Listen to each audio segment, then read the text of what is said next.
Hello दोस्तों, good morning, Radhe Radhe. आप लोग कैसे हो? कमेंट बॉक्स में कमेंट करके मुझे बताइएगा। तो हम लोग जा रहे हैं कढ़ाई चढ़ाने के लिए डिवानी माई के यहाँ। आप लोग को दिखाएंगे कि डिवानी माई कैसी है। देखिए,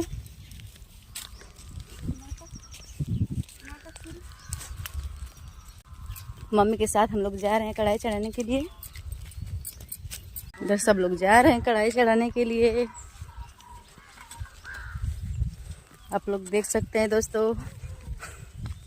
देखिए, ये किस चीज़ का पौधा है, आप लोग देख सकते हैं इसको।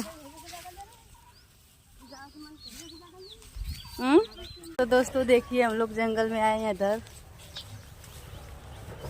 इधर ही से हम लोग को जाना है कढ़ाई चढ़ाने के लिए।